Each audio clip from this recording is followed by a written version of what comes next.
जिल्हा अधिकारी ऑफिस मध्ये नोकरी लागलीये, पीए असिस्टंट म्हणून. हे घे, हे बघ लेटर. सरकारी नोकरी लागलीये मला. जर तुला माझा नवरा म्हणून राहायचं असेल तर 1 करोड रुपये द्यावे लागतील. हे काय बोलतेस? असं कोण करतं? मी करते. ज्या वेळेस तुझ्यासोबत माझं लग्न झालं होतं त्यावेळेस माझा स्ट्रगल टाइम चालू होता. अगं असं काय बोलतेस मोनिका? त्यावेळेस माझा सुद्धा स्ट्रगल टाइमच चालू होता ना.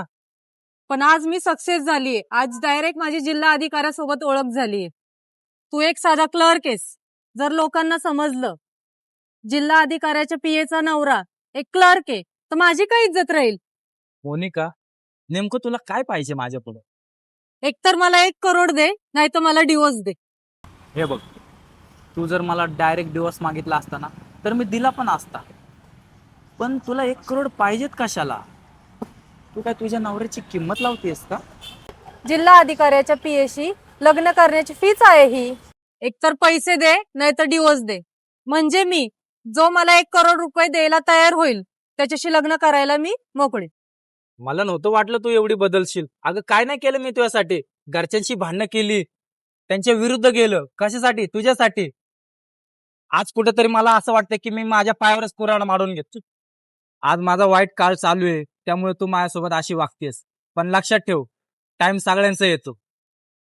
भविष्यात कधी मी यशस्वी झालो ना आणि जर चुकून त्यावेळेस तू मला भेटलीस ना तर मी माझा बदला नक्की घे. झालं तुझं, जाते मी. डिवोर्सचे पेपर मी तुला पाठवून देईल. मिस मोनिका मॅडम, आता नवीन जे जिल्हा अधिकारी आलेले आहेत त्यांना तुमचं काम काय आवडलेलं नाहीये.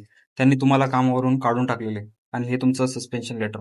कारण तुमच्या कामामध्ये खूप जास्त चुका होत होत्या. एवढं वर्ष झालं मी सर्व्हिस करतेय. असं कसं करू शकतात ते? कोण आहेत ते? त्यांचं नाव सांगा, मी बोलते त्या सरांसोबत. या जिल्ह्याचे नवीन जिल्हा अधिकारी माननीय कृष्ण शिंदे. काय? सर, तुम्ही म्हणल्याप्रमाणे काम झालं. पण मला एक कळलं नाही सर, तुम्ही त्या मॅडमला अचानक तडकाफडकी का सस्पेंड केलं? कसं आहे ना सुशांत, वेळ प्रत्येकाची येते.